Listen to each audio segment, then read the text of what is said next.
Pennet program clear tu zong te lalpai swa mingin che bai le vek ule zain hianin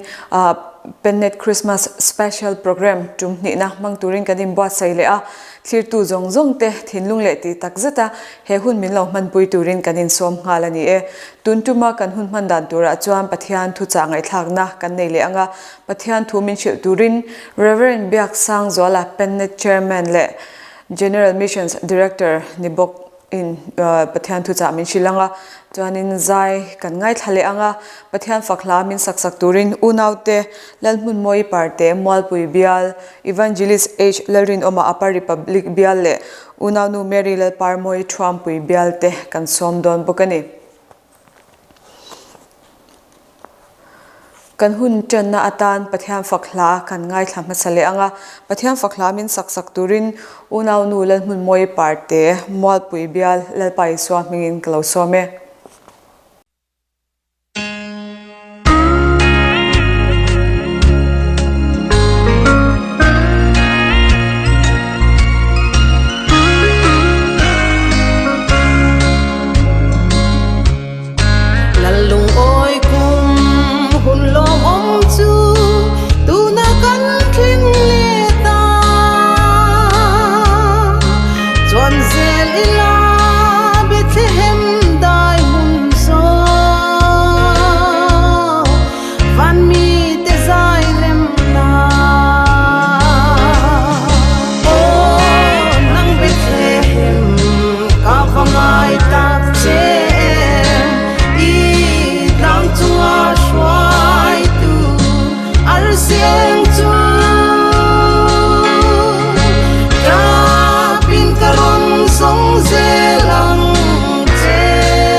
pathian thu cha ngai thlakna lam kan lo nei vele don to anga pathian thu min shil turin Reverend Biaksangzuala Pennet chairman le General Missions Director Lalpai swangin kalau som le ngale lalpa fakin omro se pathian thu kan chirange chanchin tra zona ziak bung khat chang khat atangin changa le chang som pali kan chirange atirin thuom thu chu pathian na om thu chu pathian ani chumi chu tirin pathian na om engkim azai na ma siamani thil siam zong hi ma siam lo eng ma om lo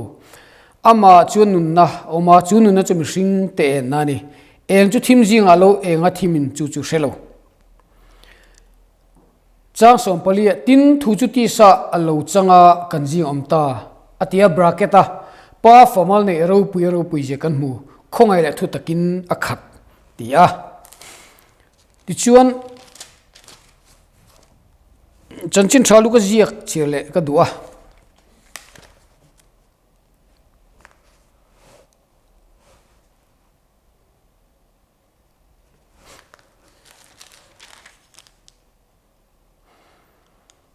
chanchin thalu ka ziak bung ni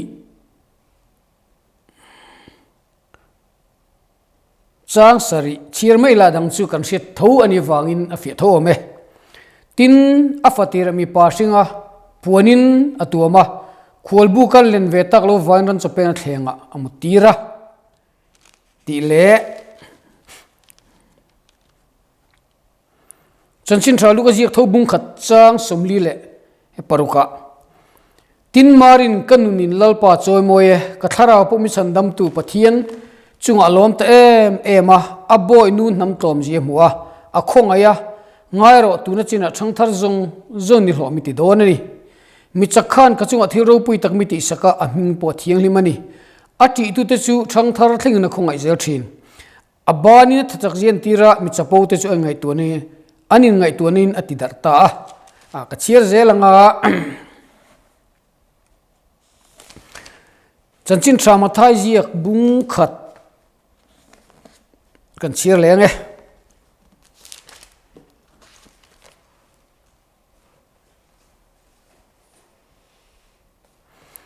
chanchin traumatized ziak bung khat chang som poriat le chang som pakua tini su kristalo piandan chu tiang hini anu mari chu josephanen ai hol line tharau thilim la rai tir ti an lo theta a ti chuan pasal tur josepha chu mi fel takania tlang than tir dulwa arukin bansan atuma ka thithiam silar pan tharin malmin som soro se he hunu takkan ne hian ka thinlunga christmas lo theng tura ka imbu sena turamo christmas atana imbu sena turatana thani ka sele thil dang te pon sei kai ka duwa mari chuan kanunin lalpa choi moye atia josepha po mi fel takani ti alautar lang bok bible hian ka han du lai ka sei du chu he christmas kum sang ni le som ni le pani christmas kan man turatan hian kan kalzel turatana poi moni ka hriat chu heti hian kan sei duwa nu le pa la nei zong chuan nu le pa duat sot kuma amo nu le pa mangai sot kuma hian mangila puangila ti thengi ka duri chumale kan soinun le tiang he christmas lo theng tur hi chu kanu ka mangai sot na kum ni se kapa ka duat na le ka mangai sot na kum ni se ti in bo saila he christmas chu lalpa kan thinu athen alu then turin kanu le kapai he kuma he kamai sotang ti turin bo sei taila isu christian nei tu chun anu le apa mai tur ania isu christa kan neya kan hena alo pian thara lali isu christa pian kan lom na hian nu le apa mai turin angai thatu zong le ko na ute kain cha duwa ti hian kan soi thui te ang kan nu te tiang kan nu te kan nek zo zai te hi kanu hian athona adon anilova rim takle chel takin na thoka chumi chu kan lo nea voini kan lo theng ta kanu huwa thuma kanu kati ru ha chang le kanu tra na ka siam chang hian voi khat ma kanun ba min thing lo po hi kanu hi ka mai don lo mi ti hi kan sei du ni chu chu le lem ka pa thorim je te kan pa ta thorim je te hi han ngai tuila leng kan ho tlai ringut pun kanu le ka pa hin mu thei lo wa kan ho ma chuan nula thang wal kan lo ni ve kan ho in kan lu le ma chuan zana te hian an lo mu thei lo wa min lo ngak thin ania chu mai le nem kan seilen tur le an fa te ta na nu le pa ten an thorim ji ngai tu hian kan nu le ka pa hi chuan mai aphuni ka pa ka thamun pui ji ngai tu hian eng vain nge ka pai ka ngai lo wang chuwang chuan Christmas kan lo theng tura hian kan tan chung ni lovin mimal tan po ni lovin nu le pa nei zong chuan nu le pa te duat kuma nu le pa te mai sot kuma hian mangila kum sang ni le som ni le pani Christmas ka mana tang khan kanu hi ka duat sota ka mai tol tola ka pa hi ka duat sota ka pa thorim je te ka sia ka pa hi ka mai tol don ani han ti la chuan awan tha don em chu tiang ka in bo sai chuan lali su Krista kan pathian hi kan thinu alo piang thar le korano zinga hen mal soma thlen nge ka bai sei tlatani chuwang chuan hrim om le tha kan man du chuan chu ti zong chuan ru siam taila ti hian kan soi thui teang tun lai tha lai te hian emo nu le pa la nei zong hian nu le pa du na chang thila nu le pa te thu na chang thila mai na chang thila mai sa te la chuan kan rama thu nei tu te mo police te poni se veng him tu te hian na tho tur an van satanga an hun ol polal patan an mang ve thei nge ka bai sei kan ramin amamo ni ka siat he Christmas lo theng tur tan je kan sei du em chu kan ram hian nu le pa nei zong chuan nu le pa mai satila he Christmas lo theng muak tur zong te po hian nu le pa mai sat kuma hian han mangel ka van du em Christian chu ni lo na in emo atu polo ni se India rama hian politician po ngai san deuh ka nei vea chung ka ngai san chan chu nu le pa an za thiama an mai thiama na ro pui tak an tho don te khan kanun min tong trai phojo se kanu tong trai te lo chen heng na ro pui ta khin ti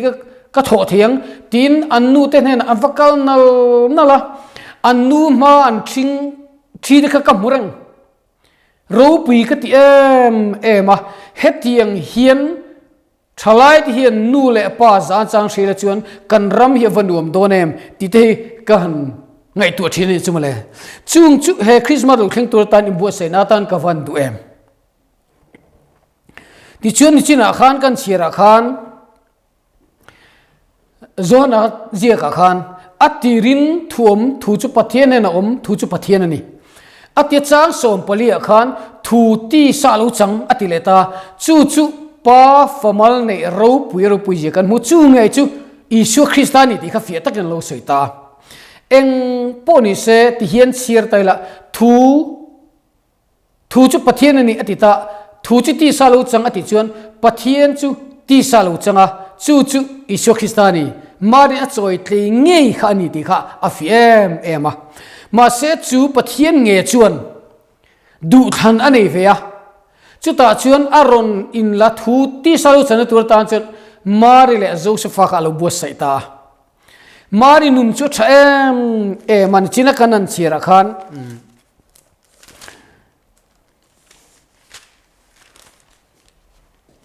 mari chuan tiana seya kanun lalpa choi moye ka thara po mi chandam tu pathian hen alom ta abo nu nam tlom ziam huwa akhonga ya atin chu kan du dan le kan be seng le ke mani ngai ruat na ang lalpa choi moye ma lalpa kan hen om se ti lam ni lovin Isu Krista kan pathian adu nataka at chut munemo a om vera tur a pian then tur tan a ruam mananga kan om hilo poi mo zoka mari nun chuan lalpa choi moya kan nun hian lalpa choi moi se chuan lalpa chu kan hena omai tur halonia chu mai ni lova kathara pomi sandam tu pathian chung alom ta ma ti ni chu kan lom nei lalpa ni em kan thin lung lom nei le him nei lalpa ni em kan thin lung le kan kha kan ngai tu na zong him nei le lom nei lalpa ni em ngai tu chu ngai ni chu ta chuan lalpa hi ka lom na bernia Davidan lalpa nang ma nge hini mani chopo him takomam ti thini atile an bule an oin lo hlok changa an lom na ai lom na cha jok ka thinu am tira khamuang takin kamu kum hil bokang lalpa nang ma nge hini mani chopo him takomam ti thini atiang hian khovel chu an bu ten oin tel hlok an lom thina ma se ke ni chu lalpa nang mai ka lom na ni nang lo chu bel tur ka chuang hle nem mani chu pokom lai po min pui thin chu nang hini tingam le chuan lali su khista ke mane piang nge yang alo kheng nge yang min chilanga chu tiang ri ru pu mari ne na chen lalpa chu piana duwa aron khang chata asoi moi le em chu a boy nun dam tom zia muwa a khong aya ngai ro tu na chi thang thar zong ni lo mi ti don ni a boy nun nam tom zia mu tlom na le thun we ro na hian lalpa thin lunga ne a mi tlom te ne na lalpa ain la thina lalpa a theng thina ni ti hi kan thinu kan von reng chungai ni mari chu atloma pathian chena tla kan ya ai ngai tlom ema mi chakin thiro pui ta ti tur te ka a thin lunga hen avong rengani i thuang ze ling ka chunga thleng ro se pathian duanga kan chunga thleng tur kan duanga lalpan min ti sak ni lovin lalpa duanga omjok tur kan lo ni chu tiang ingai tlom kan i chuan he Christmas lo thleng tur po hlim takin kan manga Christmas hlim takin kan mang thei don lo ni lali su kan hen lo chen then tur chuan in ngai tlom na nen thun nuai ro na nen kan thin lung po lalpa lama deila lalpan kan tlom ji mu sela ta chuan ke mani lom don alo ni tin mari pasal hual Josepha po kami thattak aloni chanchin traumatizing kanan chira khan afiem ema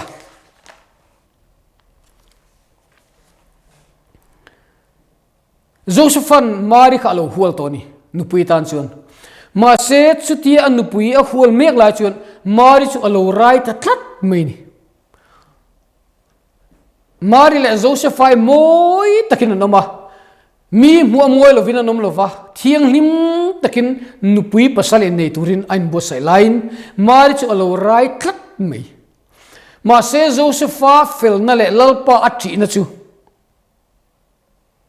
tlang than tir du lo Bible chuan a pasal tur Josepha chu mi fel takania tlang than tir du lova arukin ban sang tuma Josepha chuan anupui hual mari nei adu em to rai kha muti mual pho atum lo re renga aruk te abansan atumani chu mari mual pho lava mi fel tak pathian ti mi ni wang khan Josepha chuan anupui mu mar hual mari kha ti mual pho du mi alo chu nge chu lali su Krista po hian apian na nu mari en kultur le mari pasal tur ta jan Josepha athan om reng chiloni then khachuni se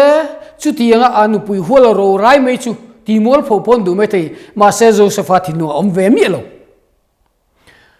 mari pasal om tak chu Josepha heloni ni chumale chu hang chun he thila hian thil thuk tak om ve a pathian chena tlak nausen Isu Krista choi tlei tur le en kol tur chuan mi fel pathian tri mi ni ngaya apiana turatan po nucha mari nun anga lalpa tri mi pathian chena tlak ni lo ngai chumale chuwang chuan he kan thil mu dana te kanin chena le thil dang hi chu lalpa ngai tu lo nun zo khil lalpa ngai tu wangin mi fel pathian tri mi minun klom mi chapo lo le lalpa ti mi lalpa thu ngai chang mi kan ni kha lo ngai ni chumale chuang chuan Christmas kan hmuan le kan man na hian pathian ngai tu chunga lalpa chi chunga hun kan man angaya kanin bua sai na zong te thil tam tak chu tam khovela hian thil ro pui tak tak te om thin voini din mun chu ka hrechi lo na in Bethlehema Isu Christa pian nam huna kan zukal ve te chuan mitam takin lali Isu Christa pian nam hun en turin an lo intlara keini po kan vain tlar ve a darkar khat don lai khat nai te si kha kan thling theilo reng rei taken tlar nuwa apian nam hun chu kan vam hu ve ramlung len tha tak le lalpa pathian hian athan nam hun ni om tak hining ka sechin anin bu sai na le amun ma to tura min bu sai na le an sen so tam ji te ka khamu khan aro pui chu kati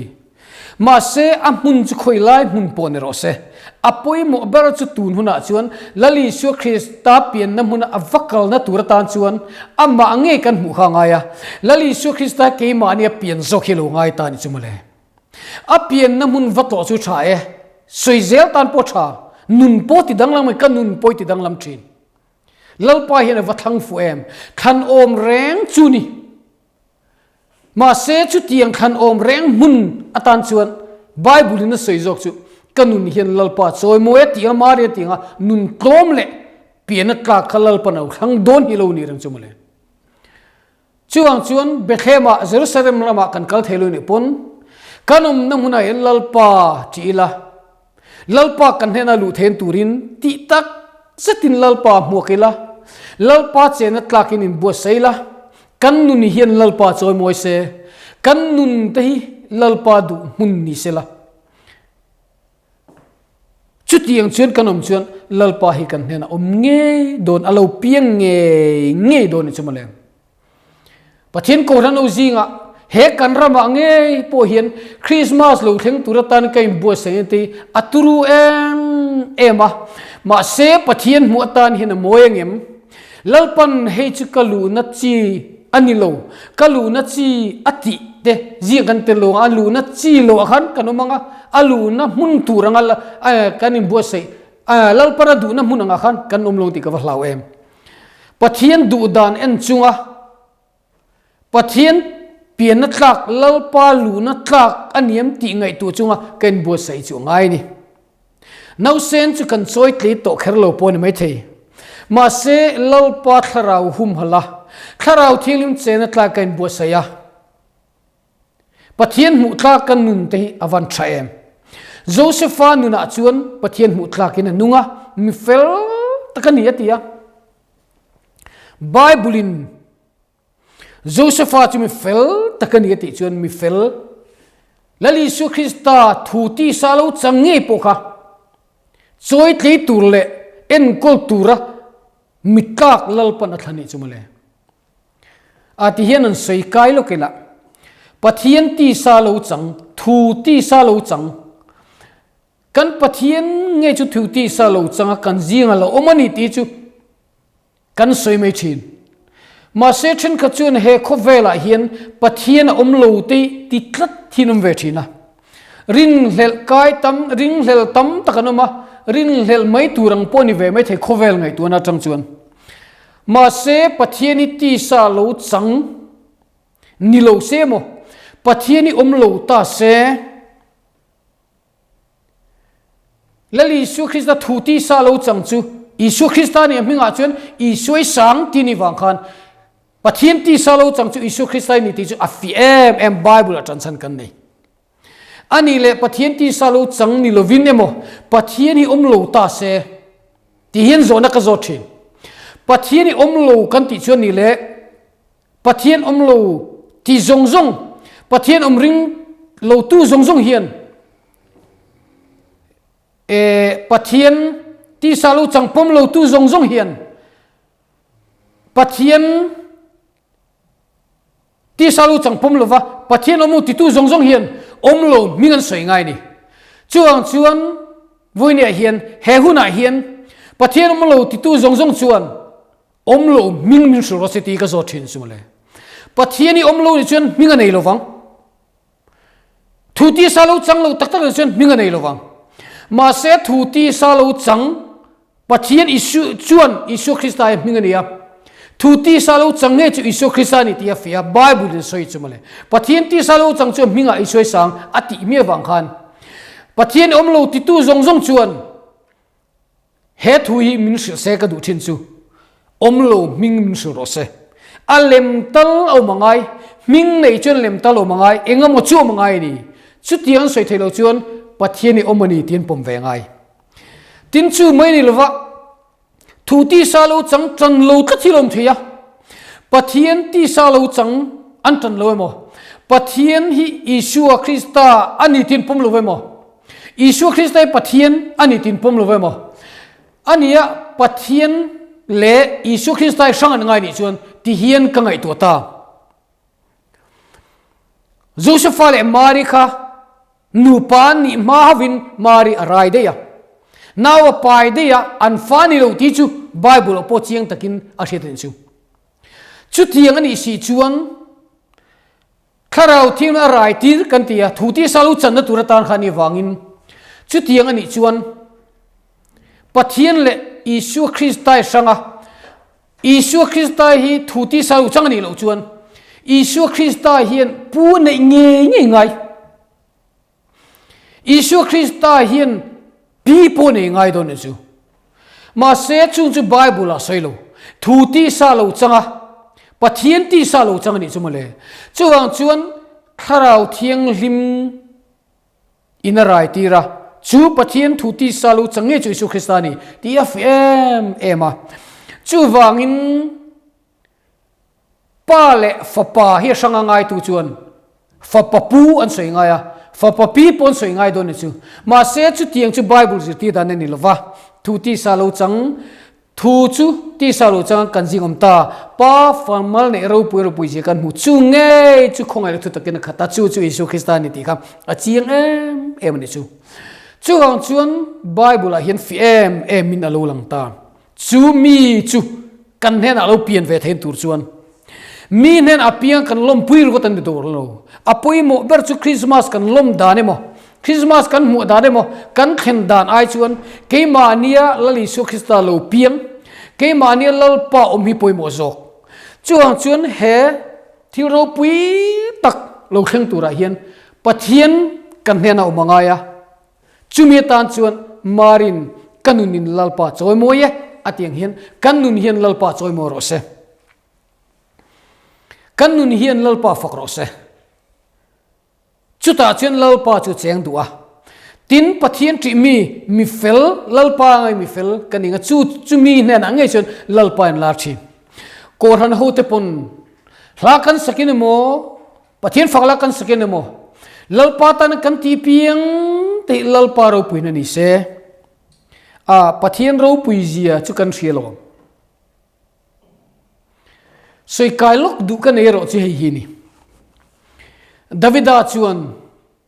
Psalm number pathumna asoya a Bible chang ngei kan chiranga ka chang du em ani ve wangin he thui chu kan tar lang ve shra kan tar lang sham duwa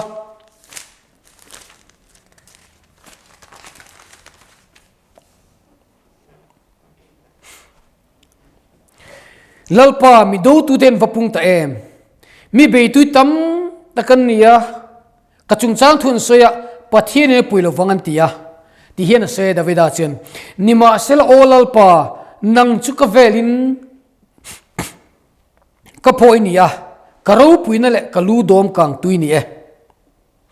ka oin lalpa chu ka wa atlang thiang me trai mi chang thina keizong kamu chu ko mu hilta ka han har le lalpa chen mi lo chel reng thina ni mi dova mi hol vel tu mi sing khat pe ka laul wang an ti ta ni chu tina sei sun zum zel na phechen chan dam chu lalpa ta nia imal som na imi ta chunga omro se an tinga tani chumale Davida kha do tu le be tu ang ema afa pa nge pona umani chumale tha tumin ma se Davidain nga na chu lalpa ani ka tawang khan lalpa chen alo venga mo lalpa nang chu ka velin ka phoi ni karo puina le kalu dom kang tuini ka oin lalpa chu ka wa tlang thil nun trim chang thin he Christmas lo thleng tura hian lalpa avila shipui te pon min ti boima se lalpa avila lalpa kan hena thleni poimo berzok chu mai ani le nem min dovin min hualvel ma se shri le shrai tam ma se lalpa chuan min chan him thei davida chuan kamu ke jong kamu chu klo mi hilta ka han har le lalpa chuan milo che reng thin ni ti chumale davida amuthil lai po chel thin tu le a chung te le midang te pon an muthil san vek lai le do tu tam takani lai po chel reng thin tu chu lalpa pathian ni a chu nge chen davida chu chan chu ka asoi zel bhai che mi dova mi hual vel tu mi sing kat pok lalwang atinga tasin chu wangin lalpa kan hu danin zir pho chuan pathian kan ava lalpa nang chu ka velin ka phoi ni lalpa hi kan pho kan mana karo puine la kuludom kang tuini ka oin lalpa chu ka ava lalpa chuan de ti kha atlang thim tang chang thin lalpan min cha na turatan chin kan au ve ngai lalpa hian min kan hena hian thiro pui ta khentir duwa min mal min soma duwa kan hena chena duwa chu ti ni chen lalpa kan hena lo theng vela he Christmas a hian kanun hi nei la kanun a hin lalpa lo cheng ve ro ti tak zeta kan au chen shin min ti boilawang do tu le be tu ten min ti boilo har sanele buenel ka ta po har sanele buene min chi ma se lalpa ch kan hena chena du reng a sui zelna phechun china kan soilo ka khan an bule an uen lo hlok changa an lom ai lom sa jok ka thinu anom tira thamuang takin kamu ke hilbokang lalpa nangma he ni ma ani chopo him takum ti thini ni kan duoin kan khom thelo pon mai thei kan duoin kan zai thelo pon mai thei kan duangin a ruai tu kan thelo pon mai thei ma se chu zong kan ti lo nuwa po lalpan minom pui thei tu tu lalpai sukhestain tlatani thu ti salo change hian zai khom thelo mai la lam na chans nei lo mai la in mukhom thelo mai la ruai the thelo mai la davida chen lalpa nangma nge hini ma ani chopo him tak mun thi thin ni ti chuwang chen lalpa ke mani chu kanum lai po min kal san ve ngai lo kan mu thil lai po min mu thil san ve ngai lo ngun takamin lo ena mangai takamin lo kuang kwa kan har kheng akan maramin lo dom thin tu kan lungphu le thil dang zong te kan thisen zung zam zong te po ngun takka min lo thun saka ahun takmin kai thole tu hian mani cho po hian omila min kha tham lawang chuwang chuan kan ti ho theilo ve mo kan khal khom theilo ve mo kan duan program siam theilo ni pon lalpa nangma he ni mani cho po him takum ti thini tila pindan churi la po lalpa ma chambo sei lalpa chen kan hena obadu ngoi ni male voinia kan soidu he huna kan soidu chu kan soidu em le ka thin lunga riak reng chu lalpa hi kan hena sela pathini min pui se mimal tin hena lar se ahu wa kanom chuwa kan hena lalpa lar lovin mi ten min sil san vek lai le min kal san vek lai le tu man min pui lo lai po in lar chak pathini ke mai lar se khwan du em chu ting tu chun he hun lu tak hi ipuk te khai pathian zong atha mai min kal san don lo eng tin ma mi ten min kal san lai le min muthil san lai po min kal san ve lo hen min kal san don lo eng tin pon lo taila min kha tham ngai lo kan sual lai le lalpa kan hena ma po khan min lo ngak ngara pathian kan au lo lai pon lalpa chi min lo hak min lo thlir ang thin an nen khen hi du ngoi ni male kan mu tum dan hi lalpa du dan anem lalpa lokal ro kan ti hi lalpa lokal ro kan ti dan hian lalpa du dan aningem lim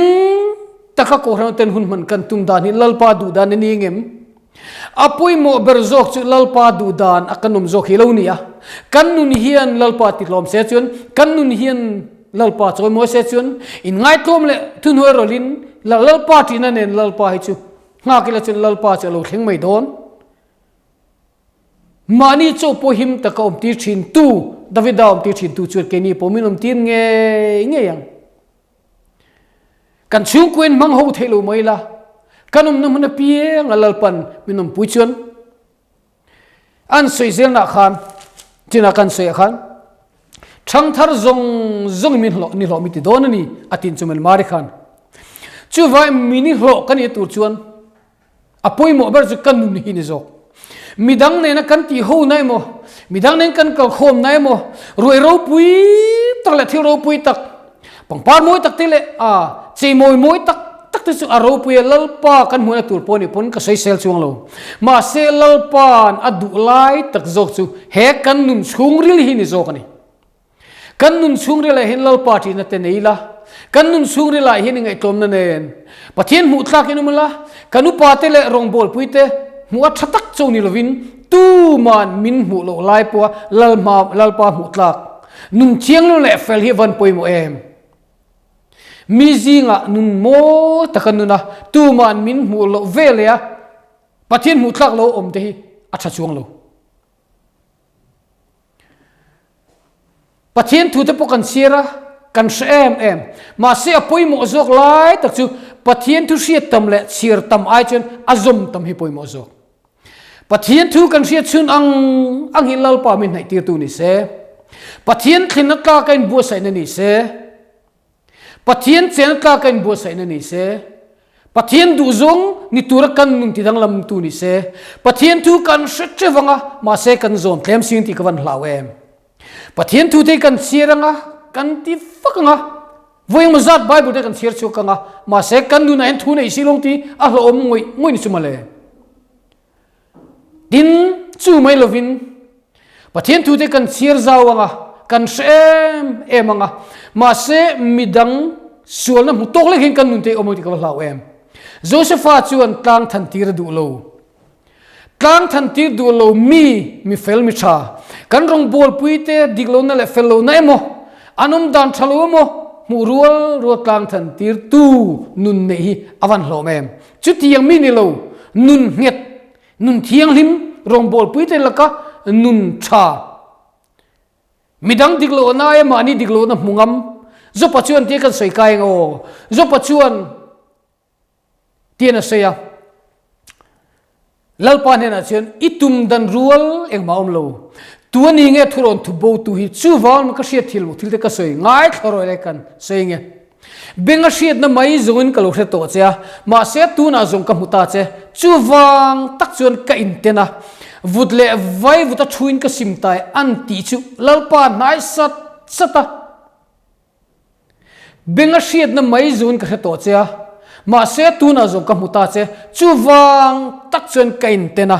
vudle vai vuta thuin ka simtai an ti chu lalpa nai sata alu chila zo pa chu ati dam le vika ti sapa ngai lo pulea chu mai ni le ne fanu fapa anei le aram pumanu la mer tha chu zopa fanu te ni la ran rual an ma ne let anei le ran rual tam te ka nei le chu tiang chuan hun alo manga lalpana ti dam vek san chu enge kan ti chuan athiam thu soi lai mo ka lalpai ka muanga ka tran fun khatang tia soi tur nga ven riat lai chuan zopa kha dam mai lo ma se anu na lo dang lam ta atak tak lalpan hu chu vudle vai the twin ka simtai anti chu eng wang ka ti chuan lalpa tu na zong ka muta che chu wang tak chuan kenten benga shiat na mai zong ka to che ma se tu na zong ka muta che chu wang tak chuan kentena vudle vai the twin ka simtai ati chi khan zopane na khan lali so khista lo luta ti chuan zo popolo damta chu wang chuan he Christmas kan lo ngana hian benga shiat na chu lalpa le chanchin hi khatu ni lovin atak tak lalpa mutu atse na tlak mari anga lalpa pi na tlak lalpa che na tlak lalpa choi tle tur a mi khan kan ni thei nga ya joseph ang ru tha midang te diglo na le fello na mutu ni lova ama ai ngai tom na anga om ngam pathian du dan le ngai tu na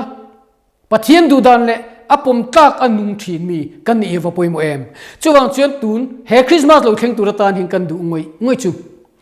benga shiat na bai zon lalpa kal hreto che ma se tuna chu kamuta che chuwang tak chuan ken tena vudle vai va thuin ka sim tani lalpa Christmas kalu man to zong te khachu benga shiat na mai zongal mangliam ang chokalo nia ma se he Christmas he chun lalpa atak takin kan hena lo piang ta kamuta chia chuwang chuan tuna chuan lalpa i mai hian eng ma chuan tur kan ei lo kani ang hian kan hena lo omla kau mang hen lalpa kapan mei che ni khongai takin min lo pomla kan hena lo piang vela kan hena cheng vela min kal san su la nangma kal san lo turing kan nun te min ti dang lam ro ti lalpa mok tu kan ni chuan lalpa hi alo piang nge don in ngai tom na le thunoro ne lalpa kan mu chuan lalpa chu kan jinga cheng don thinung thiang ne le fel taka kan nga chuan lalpa chu kan jinga cheng don chuwang chuan karong bol pui te lalpa mangai tu zong te ne kan cha non le du chu he Christmas lo theng tura hian ho nu le pa mangai sot tun bo se nu le pa mangai sot kum he Christmas sim pangila he Christmas lo thenga chang hi kanu le ka pa ka mai sota kanu hi ka mai to don ka duat to don ka pa hi ka mai sot to do ka duat to don an thu te ka pom to ang ti chung Christmas mangila muakila chu mai lovin kanu ni hian lalpa choi moi ti turin nun thiang le fel tak nei chun lalpa muakila thu nuero na nen lalpa ti chung lalpa muakila kan he nai lalpa nge don chu tiang turatan chuan ngai thatu zong te po kan cha dua ka thu soi te lalpa na tharim mal min som sakro se amen tuna chuan malzai kan ngai thale anga malzai min nei sakturin evangelist age Lalrinawma upper republic Bial kan somanga ani alauzai zo vele hian unanu Mary Lalparmawii Thuampui Bial kan ko vele ngaldon ani somnun ngai lawin loading le ngal mai se thange tuna lalpai swa mingin kalau some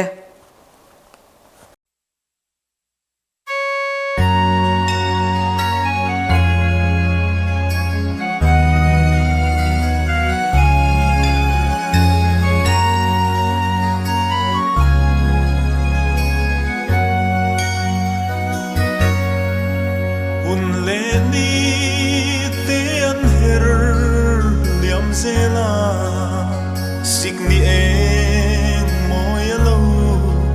lang le ta parmoy tinan vol sir malung rual ne lalpiang mua sayan re lem ni ente a no her chua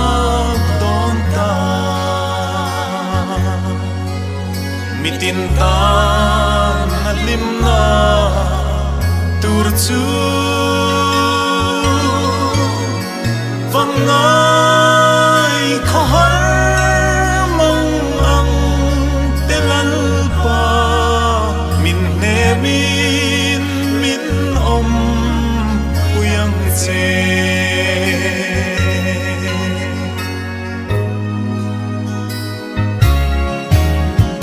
na chuan len rual du tenen vaklasa atlai khwa vari nimni ral dur ui emin lallo piang lim ten kan lo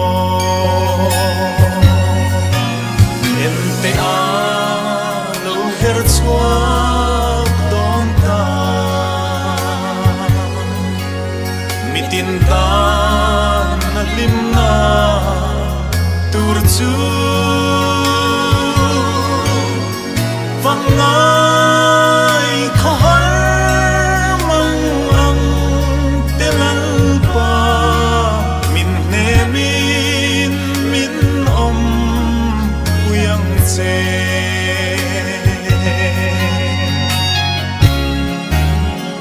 chang se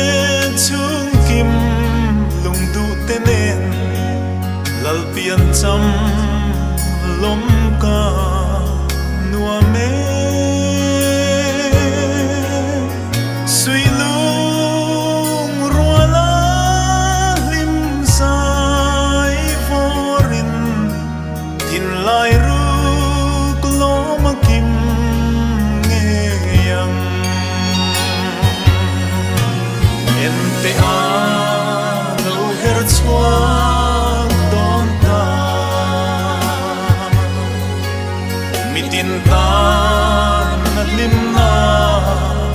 tur chu vang ngai khar mang ang telan pa min ne min om uyang che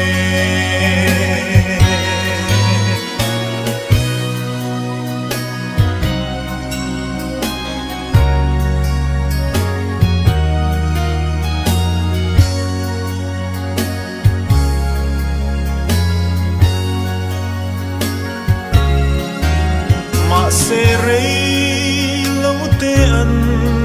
aral le do ring nun khua a har le ngei do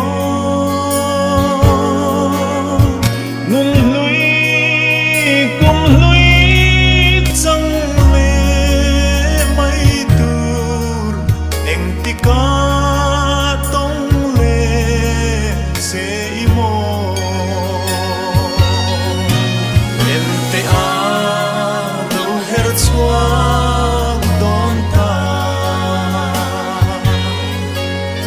tin tan lim na tur chu vang ngai khar mang ang telan pa min ne min om uyang che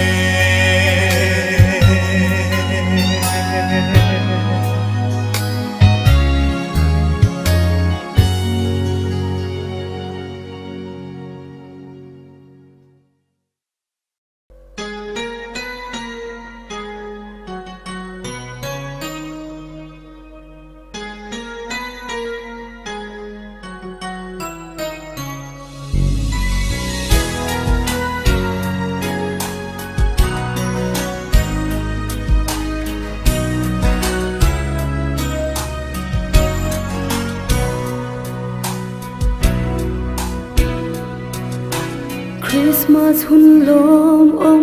alo thiang lệ ta ven tu chung khoa nu mal song na an ni him zai kan vor len rua lung du zong ne lalpa kan lom eme he hun min pe khi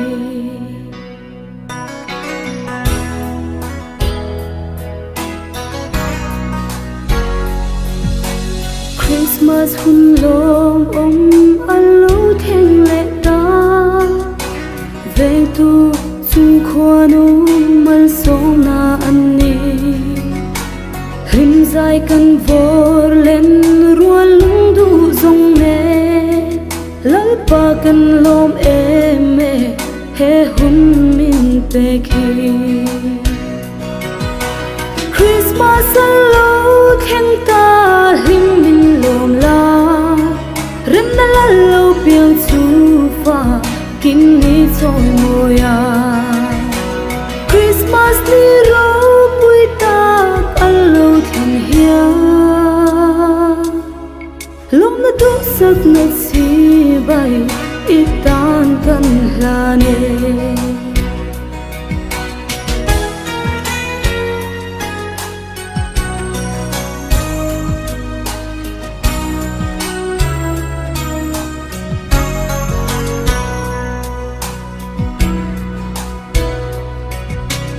Hir velila tang tin le mual tin te an va moi em lalpa thil siam tin reng te hi o sui lung dum tu sik ni eng no riai ne lalpa kan lom eme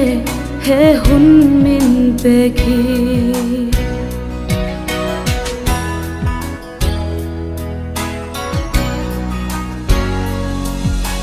lâm tuang chui in kil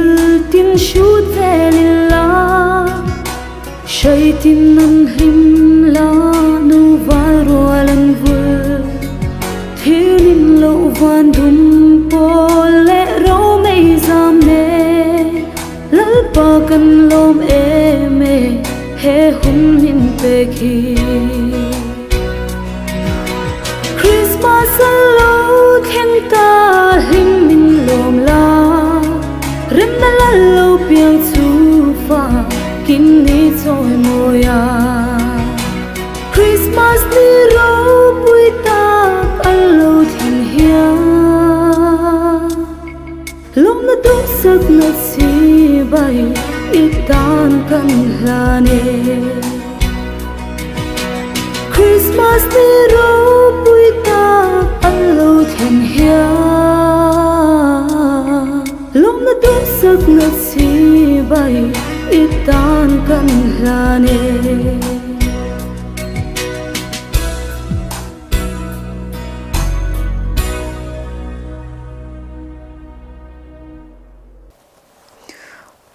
Ole khati zong kha tunchumata na Pennet Christmas special program atum ni na kan han man thei chu ani a thlir tu zong zong te in zewain mang tha ule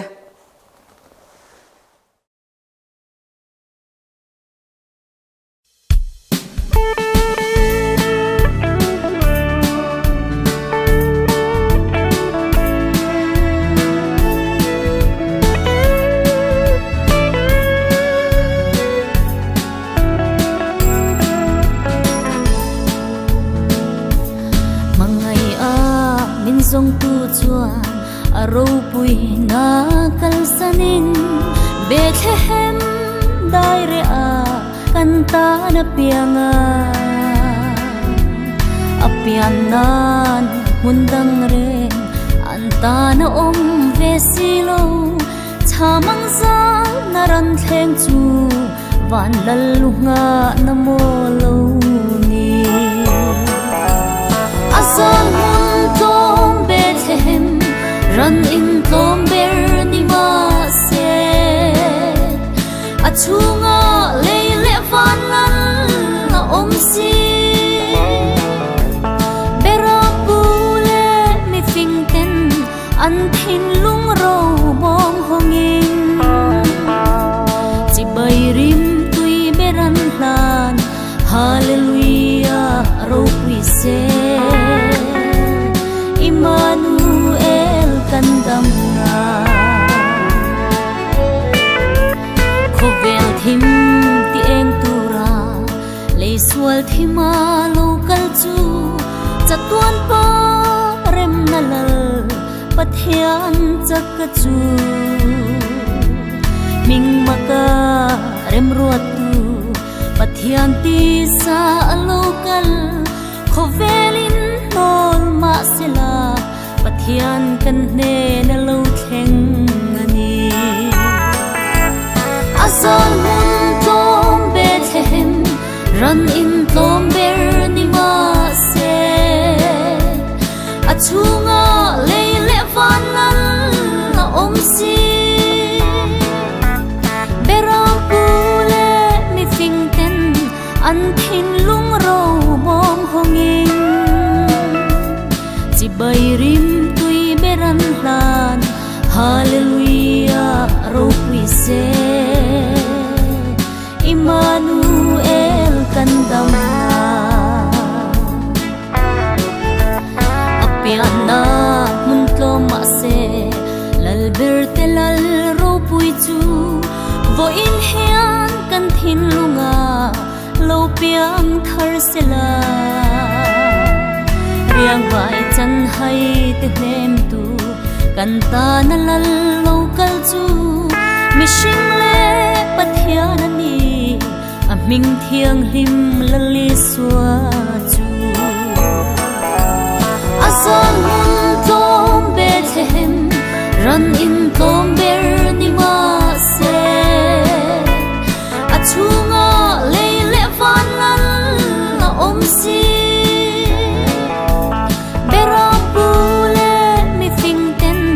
an thin lung ro bom hongin chi bai rim tui beran hlan hallelujah ro pi se Emmanuel kandam na